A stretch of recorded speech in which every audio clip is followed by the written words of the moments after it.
ये जो आप एग्रीकल्चर चैप्टर करा रहे हैं, इसके बाद क्लास में ज्योग्राफी में ये चैप्टर आपको पढ़ने को मिलेगा। यहाँ पर तो एक बस इसका बेसिक कॉन्सेप्ट बताया गया है।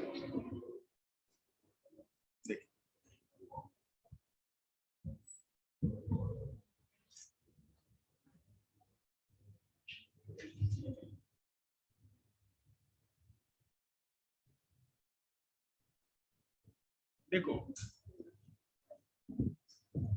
इस एग्रीकल्चर वाले चैप्टर में 10th क्लास के 2 चैप्टरों का बेसिक है। एक है the sectors of Indian economy, ठीक है, और दूसरा एग्रीकल्चर चैप्टर तो जैसा नाम है वैसा है। जितने भी तरह की आर्थिक गतिविधियां या इकोनॉमिक एक्टिविटी होती है उसको 3 सेक्टर्स में हम लोग बांटते हैं, 3 क्षेत्रों में बांटते हैं, प्राइमरी, सेकेंडरी और टर्सरी। प्राथमिक, टर्सरी, टर्सरी, टर्सरी बता रहे हैं। प्राइमरी प्राथमिक, द्वितीयक एवं तृतीयक क्षेत्र हिंदी में, ठीक है। प्राइमरी, सेकेंडरी और टर्सरी। देखिए, तो प्राइमरी सेक्टर में एग्रीकल्चर, एनिमल रेयरिंग मतलब पशुपालन, खेती बाड़ी, कृषि और साथ ही साथ माइनिंग भी आता है, ठीक है। एग्री नहीं, प्राइमरी सेक्टर, हाँ। प्राइमरी सेक्टर में 3 चीजें आती हैं, एक तो एग्रीकल्चर, दूसरा एनिमल रेयरिंग और तीसरा माइनिंग, ठीक है। उसके बाद मैं आपको ये भी बताऊं, प्राइमरी सेक्टर जो है, हाँ, प्राइमरी, इसका नोटबुक ले लेना, वो ले लिया उसने, नोटबुक ले लिया, नोटबुक पीली वाली नहीं भी लिया है तो वही ले। तो प्राइमरी सेक्टर में वो चीज होती है जो रॉ मटेरियल देती है, ठीक है। अगर आप खेती बाड़ी की चीजों को देखें तो हर तरह की इंडस्ट्री के लिए रॉ मटेरियल तो खेती बाड़ी की चीजें देंगे। दूसरा, उसके बाद अगर माइनिंग करते हो, कोई भी चीज माइन से निकालते हो, लोहा हो, कोयला है, कोई भी चीज हो, तो आपको पता है कि वो प्योर नहीं होता, ठीक है। उसको और फिर प्रोसेस करना पड़ता है। तो जिन चीजों को हम लोग as a raw material use करते हैं वो सारे के सारे प्राइमरी सेक्टर में आते हैं।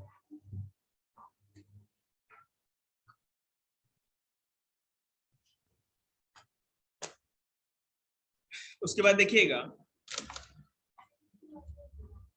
Primary activities include all those, मैं और डीपली इसको बता रहा हूं कि primary activities include all those connected with extraction and production of natural resources. प्राकृतिक चीजों का उत्पादन, ठीक है, या प्राकृतिक चीजों का उत्खनन या एक्सट्रैक्शन, जमीन के अंदर कोई चीज है उसको जमीन के अंदर से निकालना, जैसे कि हम लोग माइनिंग में करते हैं, ये प्राइमरी एक्टिविटी होगी।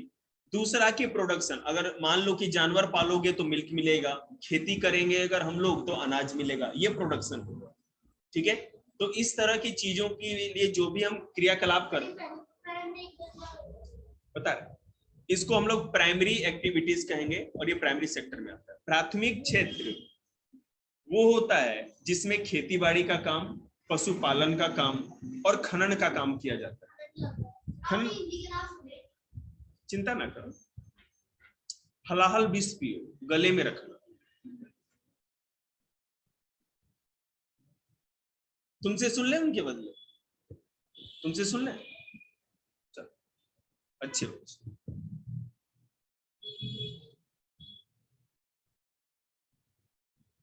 अब देखिए, इसके साथ साथ ये मेन चीज है, हम लोग नेचर से कोई भी चीज का या तो प्रोडक्शन करते हैं, खेती बाड़ी की चीजें कहीं से आप जमीन खोद के तो गेहूं निकाल नहीं सकते हो, आपको उत्पादन करना पड़ेगा, उसका मतलब खेती करनी पड़ेगी।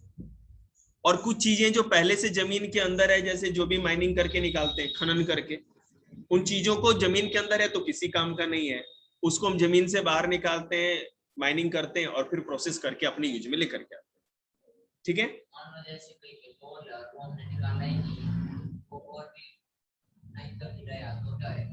वो ऐसे ही रहेगा, स्टोर रहेगा, जब तक नहीं निकालेंगे वैसे ही रहेगा, मतलब रखे रखे नहीं, रखे रखे वो खराब नहीं होगा, वो एक स्टोरेज, जी बोलो। नहीं,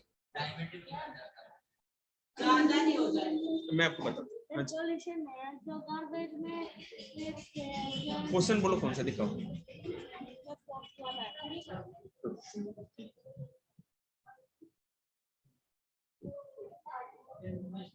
विकल्प डी।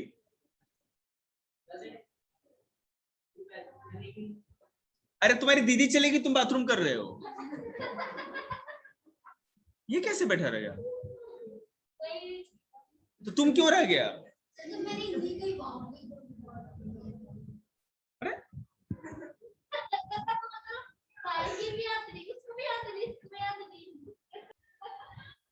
अरे ठंडा था तू, अब कैसे जाएगा ये?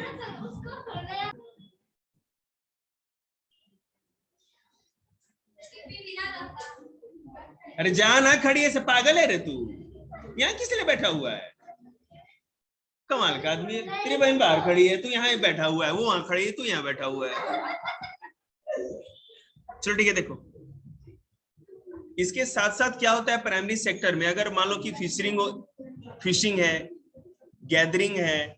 गैदरिंग मतलब चीजों को इकट्ठा करना। जैसे मान लीजिए अगर जंगल में कोई जाता है, जो जंगल के किनारे आदिवासी रहते हैं, तो जंगल में चीजें जो गिरी, फल फ्रूट या जो भी है, उनको इकट्ठा करके लाते हैं, वो भी जो गैदरिंग का काम है।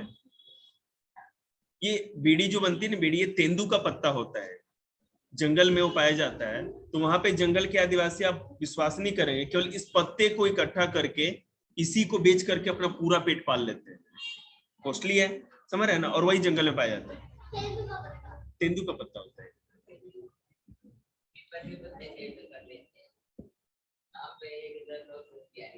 हाँ तो हो जाता है जिनके दिमाग में कीड़ा हो, लंबा वाला। सेकेंडरी एक्टिविटी देखिए क्या है, द्वितीयक जो क्रियाकलाप है वो क्या होते हैं कि सेकेंडरी एक्टिविटीज आर कंसर्न। अरे जो मैं समझा रहा हूं ना, बड़ी इंपॉर्टेंट चीज है, सुन लो गधों।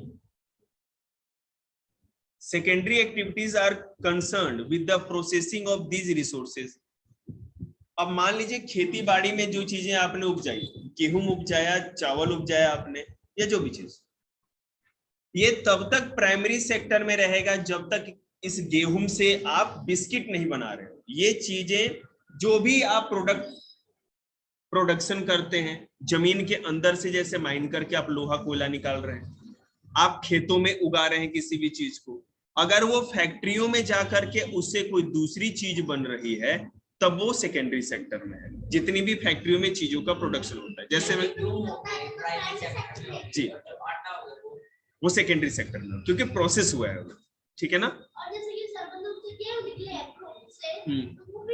प्राइमरी सेक्टर है। क्रॉप निकल भी गया तो कोई दिक्कत नहीं, अगर उसको प्रोसेस करके, ये रॉ मटेरियल है, इसको प्रोसेस करके इससे अगर कोई दूसरी चीज बनाई जाती है, तब वो जा करके वो सेकेंडरी सेक्टर में होगा। सेकेंडरी सेक्टर को हम विनिर्माण क्षेत्र या क्या कहते हैं उसको, मैन्युफैक्चरिंग सेक्टर भी करते हैं, मैन्युफैक्चर सेक्टर भी करते हैं।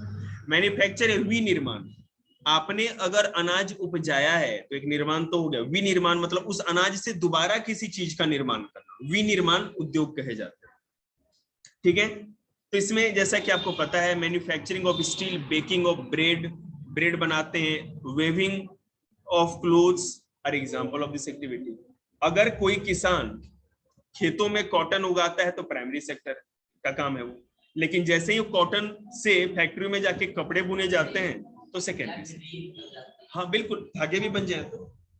अब उसी तरह अगर मान लीजिए कि कोई किसान है, सॉरी, अगर मान लो कोई माइन करके जैसे कच्चा लोहा निकाल रहे हैं, उस लोहे को फैक्ट्री में प्रोसेस, कच्चा लोहा तो मटके से, मैंने मिट्टी के साथ मिक्स होकर के उसके टुकड़े टुकड़े बुरादे से आते हैं, समझ रहे ना?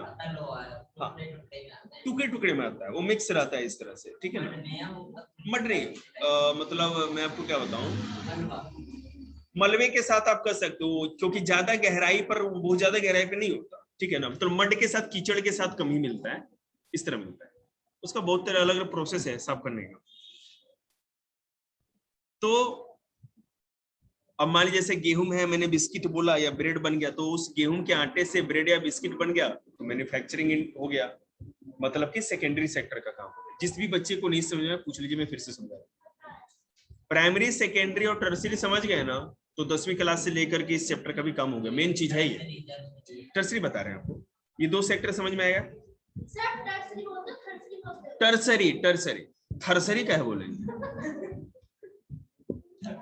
देखिए, अब tertiary activity provide support to primary and secondary sector. जो प्राथमिक और द्वितीयक क्षेत्र या प्राइमरी और सेकेंडरी सेक्टर को सपोर्ट करता है, हेल्प करता है।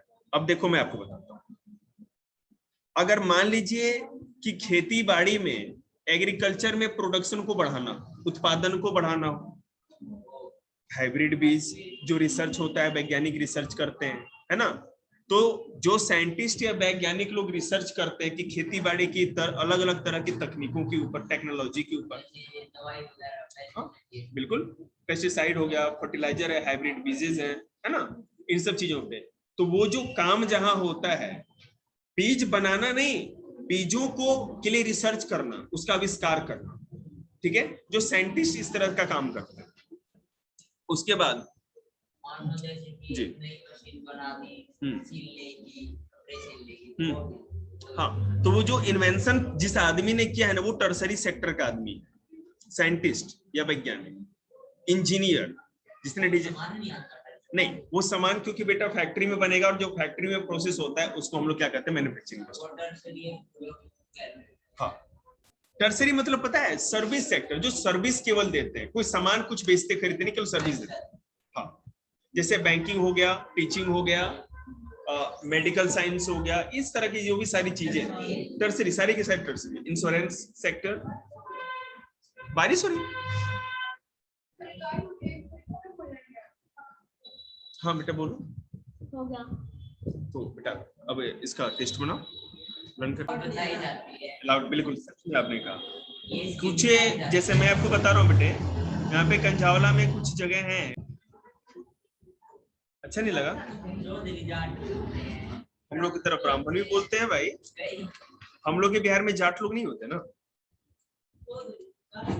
वो ना, ये रिकॉर्ड मत करो, चौधरी जाट रहने दो, बाद में इस पे ऊपर डिस्कस करेंगे हम लोग। देखिएगा, तो प्राइमरी सेकेंडरी आप समझ गए, टर्सरी भी मैंने आपको बताया। टर्सरी मतलब सर्विस देने का, बता रहे। अब जैसे मैं एक जो सर्विस प्रोवाइडर है, ध्यान से सुनते जाइएगा, बिल्कुल, सर्विस प्रोवाइडर सर्विस सेक्टर में आता है। कोई भी टीचर हो गया, डॉक्टर है, जो भी जॉब करते हैं, वो आदमी जॉब करते हैं, उसके बदले उनको फीस मिलती है, सर्विस प्रोवाइड करते हैं। मैं आपको बता रहा हूँ, लेबर जो घर पे आपके आके लेबर का काम करता है, वो भी सर्विस प्रोवाइडर है। शॉपकीपर सर्विस सेक्टर में आता है। ये सारा का सारा सर्विस सेक्टर है, जो मतलब कुछ चीज बनाता नहीं है, समझ रहे हैं ना, कुछ चीजों का प्रोडक्शन नहीं करता, मतलब ना तो किसी चीज को खेतों में उगाता है, और ना तो किसी चीजों को फैक्ट्री में बनाता है, ऐसा कुछ नहीं करता, तो सर्विस सेक्टर। समझ में आ रहा है आप लोगों को? शॉपकीपर क्योंकि कुछ बना नहीं रहा है, आपको चीजों को सेल कर रहा है, बेचने का काम कर रहा है। कैसी पागल है, इसमें तेरा लॉजिक नहीं चलता। सर्विस प्रोवाइडर चीजों को एक जगह से दूसरी जगह पहुंचाने का काम कर रहा है।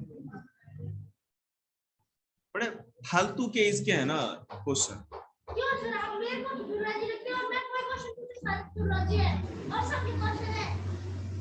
ठीक, खुश रहो, भगवान तुम्हें थोड़ी धीरे आवाज दे दे।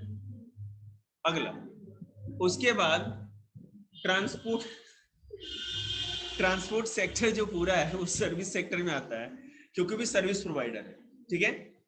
जितना भी transport, railways, roadways, Airways, waterways, जितना है, ये सब कुछ सर्विस सेक्टर में आता है, याद रखिए।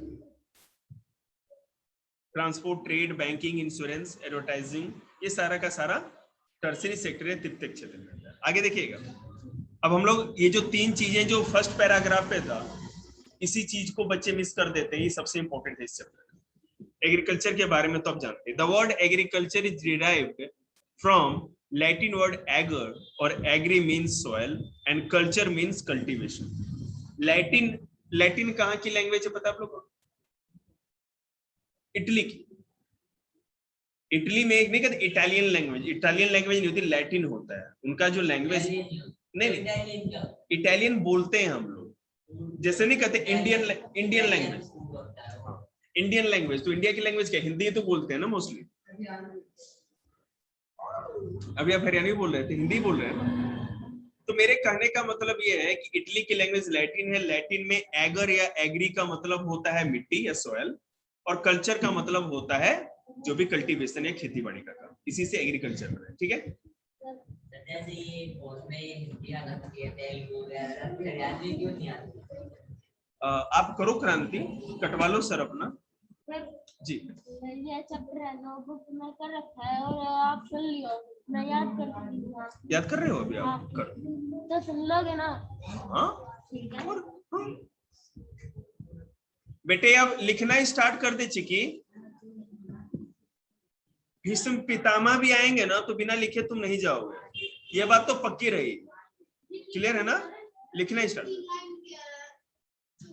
तो तुमने ये क्या सोचा तुमको ऐसे ही जाने दूंगा मैं क्या? तुम 20 करो, कोई बात नहीं। पहले टाइम नहीं मिला ना बेटे को, अब कर लो, टाइम ही टाइम है। काम कर ले बेटे, नहीं तो है ना लिखने के लिए पहले 20 पाइप मार दूंगा, उसके बाद बैठा के काम कराऊंगा। तो कर, ये ना सोचिए जलेबी वाला सीन बन जाएगा, जलेबी खाए और घर गए। बस पता नहीं कौन सा सीन होता है, कुछ भी। Agriculture is a primary activity. It includes growing crop, fruits, vegetable, flower and rearing of livestock. Agriculture में क्या होता है? तरह तरह के फल, सब्जियां, अनाज उगाते हैं और साथ ही साथ जानवरों को भी पालने का काम होता है। In the world 50% of persons are engaged in agriculture activity. पूरे इंडिया में नहीं, पूरी दुनिया में अगर आप देखो तो 50% जो पॉपुलेशन है पूरे वर्ल्ड की, वो एग्रीकल्चर में ही इन्वॉल्व है। 2/3 of India's population still dependent on agriculture. India की 2/3 जनसंख्या, 2/3 जो है, 2/3 वो एग्रीकल्चर में ही करती है। एग्रीकल्चर के अलावा दूसरा कोई उनका सहारा नहीं है, क्योंकि आपको पता है भारत गांव का देश है, अधिकतर लोग गांव में रहते हैं और गांव में जो रहेंगे खेती ही करेंगे। कंझावला का मत एग्जांपल लीजिएगा। फेवरेबल, हाँ नहीं, इसीलिए मैंने सोचा ना कहीं आप जल्दी बोल जाए। Favourable topography of soil and climate are vital for agriculture activity. देखिए, खेती बाड़ी के लिए सबसे अधिक जरूरत क्या होता है कि एक तो मौसम या जलवायु भी अच्छी रहे, ठीक है, खेती के लायक, और दूसरा कि जो टोपोग्राफी मतलब मिट्टी कैसी है वहां की, वो माउंटेन वाला ज्यादा इलाका है या समुद्री किनारे वाला बीच वाला इलाका है या मैदानी इलाका है या प्लेटो है, इस चीज के ऊपर डिपेंड करता है। तो इंडिया में आपको पता है मोस्टली प्लेन इलाके बहुत ज्यादा पाए जाते हैं, तो इसलिए खेती भी अच्छी होती है। मॉस्क्यू, पहले क्लास में बच्चे ने पढ़ा, मॉस्क्यू इसको कहते हैं प्रेशर। 7th क्लास का फाइल खोजिए, उसमें डालिए। अल्लाह नहीं बोलते मम्मी, अरे यार ऐसे नमूने है ना हमारे पास में, और तुम भी उल्टे करके मत चले जाना, 7th दिखना चाहिए। देखिए तो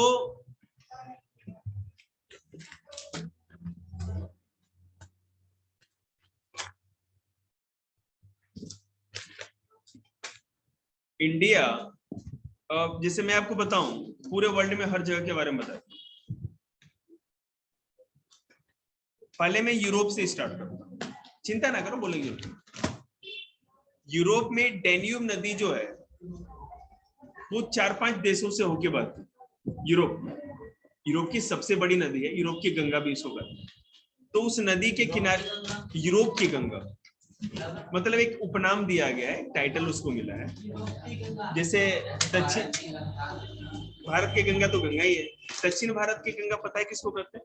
पता होगा आप लोग, गोदावरी नदी, याद है। तो डेन्यूब यूरोप की सबसे लंबी नदी है और यहाँ के आसपास की जितनी भी देश हैं बहुत अच्छी खेती होती है। अगर यूरोप की उत्तरी अमेरिका की बात करें, नॉर्थ अमेरिका की, तो वहां पे प्रेरीज नाम का घास का मैदान, अगर आप लोग बुक लाने का कष्ट करेंगे तो आप लोग को थोड़ा मैप देखने का, ये नॉर्थ अमेरिका दिख रहा है, ये नॉर्थ अमेरिका का ये जो इलाका है ग्रीन ग्रीन कलर का जो दिख रहा है आपको, ठीक है, ये पूरा प्रेरीज का इलाका है। प्रेरीज के घास के मैदान होते हैं, इनको साफ कर, बुक में है ना बेटे, बेटे मुक्का मार के दिखा इसको, तू ही है अरे तो लिखा हुआ थोड़ी दिखेगा, मैं बोलूंगा ना, ये हरा हुआ दिख नहीं रहा है, हरियर। ये नहीं दिखाया कि इधर वाला आ रहा। ये नॉर्थ अमेरिका बोला नहीं मैंने, नॉर्थ अमेरिका में नहीं बोला ये मैंने। मुझे लगा आप लोग का दिमाग ज्यादा है आप लोग के पास। क्यों हाथी है, हाथी है आप, ज्यादा बड़ा दिमाग, कैसे दिमाग बड़ा हो गया तेरा? चलो देखो, आप चिंता ना करें, आपने नहीं बोलने की जरूरत है, छोड़ो, हटाओ, इन चीजों को बताना ही नहीं है, जो चीज सिलेबस वही बताएं, हटाओ, आप लोग ज्ञान लेने लायक है ही नहीं, कौन दिमाग बड़ा कर आप लोग। ये डू यू नो वाला जो बॉक्स है ये सबसे इंपॉर्टेंट है, वो वाला। ये जितने भी टर्म है ये हर पेपर में, आपके पेपर में, सारे पेपर के लिए इंपॉर्टेंट है, सुनते जाइएगा। एग्रीकल्चर मतलब पता ही, सेरीकल्चर का मतलब होता है सिल्कवॉर्म, रेशम के कीड़ों को पालना, सेरीकल्चर, हाँ सिल्कवॉर्म, सिल्कवॉर्म रेशम के कीड़ों को पालना सेरीकल्चर कहलाता है। पीसी कल्चर मतलब कि मछली का पालन, ठीक है, जो मछली की ब्रीडिंग कराई जाए, PC PC PISI PISCI PC culture. Viticulture, viticulture का मतलब होता है अंगूरों का बाग लगाना, अंगूर की खेती करना, witty VITI। Horticulture HORTI, horticulture का मतलब होता है कि वेजिटेबल, फ्लावर और फ्रूट्स, इन सबों के बागीचे लगाना, बागान में उनको। तो लिखा तो हिंदी है, हिंदी में ही लिखा हो, क्यों मेरे से पूछ रही है? बता दिया ना, सुन क्यों नहीं रही है? एक बार तुम लोगों ने सुन लिया ना, तुम लोग बहरी हो तो सुनो ना फिर अच्छे से, कोई बात नहीं, रॉकेट साइंस ना, दो बार ना बोलने वाला। देखिएगा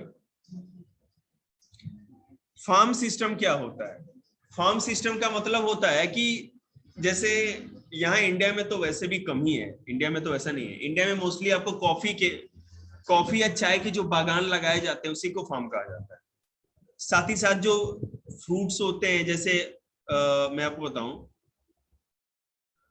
क्या नाम है इसका, महाराष्ट्र में, इंडिया में सबसे अधिक फ्रूट होता है, अनार सबसे अधिक वहीं होता है, ग्रेप्स सबसे अधिक वहीं होता है, और नागपुर में आपको पता है संतरे भी वहीं अधिक होते हैं। तो मतलब ये सारे फलों के मामले में नंबर 1 पे माना जाता है आपका महाराष्ट्र।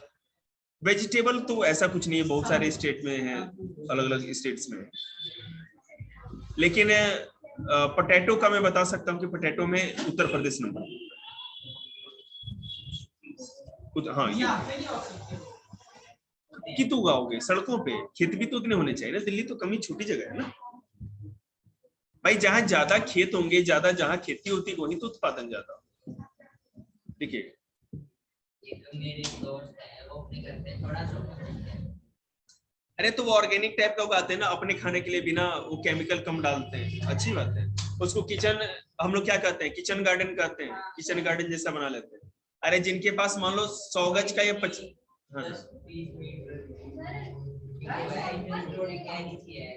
क्या सब देगा, वो तो पहले तुमको क्या कहते हैं, मिठा खिलाए ना, फिर मिर्ची खिलाए, कल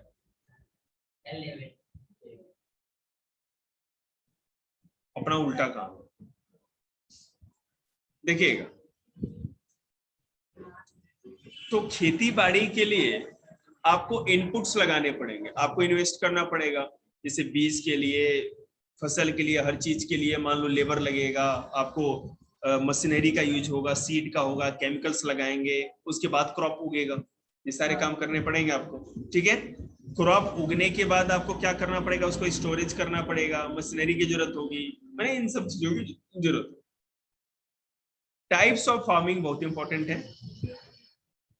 सबसे पहले आप ये जान लीजिए कि ऑर्गेनिक फार्मिंग होती क्या है। आप जितना जानते हैं वो अच्छी बात है, इसमें देखिए और क्या चीज नहीं आपको जानने को मिलता है। In this type of farming, और ऑर्गेनिक फार्मिंग मतलब जैविक कृषि, जैविक खेती करते हैं, आप लोग के बॉक्स में होगा बेटा देखो। In this type of farming, organic manure and natural pesticide are used instead of chemicals. No genetic modification is done to increase the yield of the crop. जो बीज होगा वो भी देसी बीज होगा, मतलब जो खुद ब खुद अपने खेतों से लेते हैं। हाइब्रिड बीज का यूज नहीं किया जाता, पहली बात ऑर्गेनिक फार्मिंग।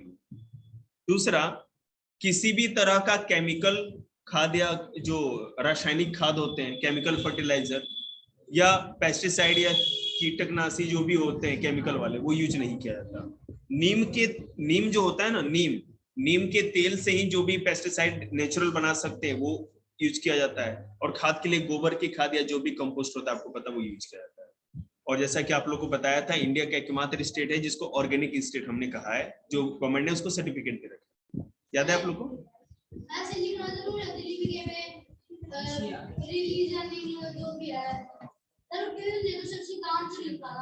तुम लिखो ना। हाँ बेटा बोलो। नहीं, इंडिया की बोल रहे हैं स्टेट। सिक्किम एकमात्र ऐसा स्टेट है, ठीक है ना, जहां 100% ऑर्गेनिक खेती हो। क्या? कोई नहीं, इसमें इन्होंने भी इजराइल कर दिया है, बराबरी का है ना आप लोग का, 3 गर्ल्स 3 बॉयज। देखिए, तो आप समझ गए, किसी भी तरह का जो नेचर से मिलता है उसी चीज को एक्सेप्ट किया जाता है ताकि नेचर में बैलेंस बने। देखेंगे टाइप्स ऑफ फार्मिंग, जो खेती के प्रकार होते हैं, सब्सटेंस फार्मिंग और कमर्शियल फार्मिंग, मतलब जीवन निर्वाह खेती और व्यावसायिक कृषि। जीवन निर्वाह खेती मतलब जो केवल अपना पेट पालने के लिए खेती की जाती है। जैसे मान लो कोई किसान है, कम जमीन है, वो गेहूं चावल उगाता है, अनाज उगाता है अपना पेट पालने के लिए, कुछ साग सब्जी उगा ली। लेकिन अगर बताओ किसी ने अपने 10 किले की जमीन में किसी ने केसर लगा दिया, या मान लो किसी ने फ्रूट के बागीचे लगा दिए या ग्रेप्स की खेती कर ली, तो भाई उतना खाएगा नहीं ना, वो तो बेचने के लिए ही कर रहा है। तो सब्सटेंस फार्मिंग पहले हम सुनेंगे। सेम जो आपको पढ़ा रहे हैं ना, यहाँ ध्यान दे देंगे तो 10वीं क्लास में चैप्टर तो मुझे पढ़ाने की जरूरत नहीं पड़ेगी, बिल्कुल उसी तरह। दिस टाइप ऑफ फार्मिंग, हाँ बिल्कुल पढ़ाएंगे, पैसा जो लेंगे। दिस टाइप, कोई बात नहीं, तो कुछ ना कुछ बेस तो सही रहेगा।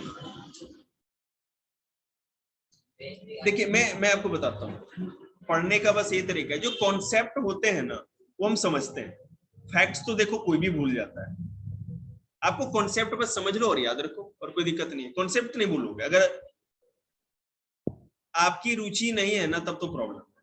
और जो कि सबसे बड़ी समस्या है, इंटरेस्ट तो बेटा जबरदस्ती पैदा तो किया नहीं जा सकता।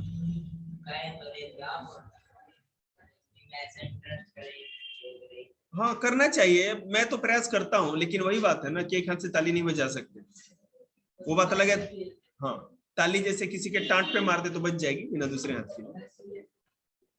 This type of farming is practiced to meet the need of the farmer's family. किसान के परिवार की जो पेट की जरूरत है, जो पेट पालने की बात है, उसको अगर पूरा करता हो जो खेती, उसको सब्सटेंस फार्मिंग कहेंगे या जीवन निर्वाह कृषि कहेंगे।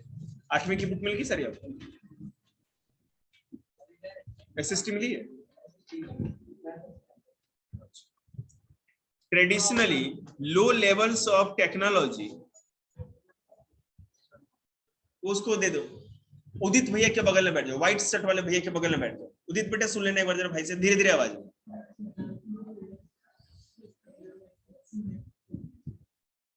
तो फार्मर के पेट को पालने के लिए, मतलब उसकी फैमिली केवल पल जाए इतना ही खेती हो जाए, उसको सब्सटेंस फार्मिंग कहते हैं। इसमें पारंपरिक रूप के से ही खेती की जाती है, मतलब कि बैलों को क्या प्लोइंग में या जुताई में इस्तेमाल किया जाता है, जो लकड़ी के बने हल होते हैं, फावड़ा होता है, जो हमारे दादा बाबा लोग जो टूल्स यूज करते थे। किसी भी तरह के मशीन का इन सबों का यूज नहीं किया जाता। अब ट्रेडिशनली अगर यूज कर रहे हैं तो खुद से जो बीज रख लिए उसी से खेती होगी। हाइब्रिड बीज का इस्तेमाल नहीं करते, केमिकल पेस्टिसाइड, इस सब चीजों उनके पास पैसे नहीं होते। और जहां तक लेबर का सवाल है, तो फैमिली मेंबर ही टोटल मिलकर के उन खेतों पे काम करते हैं। ठीक है, अब देखिएगा, सब्सटेंस फार्मिंग में भी 2 तरह की फार्मिंग, एक इंटेंसिव सब्सटेंस फार्मिंग और एक प्रिमिटिव सब्सटेंस फार्मिंग। ठीक है, इंटेंसिव का क्या लिखा है हिंदी में? कोई बात नहीं, हम लिखो निर्वाह। और नहीं वो नहीं बेटा, इंटेंसिव सब्सटेंस का क्या मतलब है? मुझे दिखाओ तो।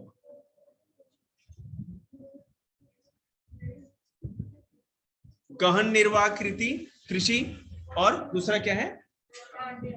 आदिम। अब गहन निर्वाह कृषि देखिए क्या होता है। इन इंटेंसिव, समझ रहे हो ना? In intensive substance agriculture, the farmer cultivates a small plot of land using simple tools and more labor. Climate with larger number of days with sunshine and fertile soil permits growing of more than one crop annually. Okay, on the same plot, rice is the main crop. Other crop include wheat, maize, pulses, and oil seeds. Intensive substance agriculture is prevalent in the thickly populated areas of the monsoon regions of South, Southeast and East Asia.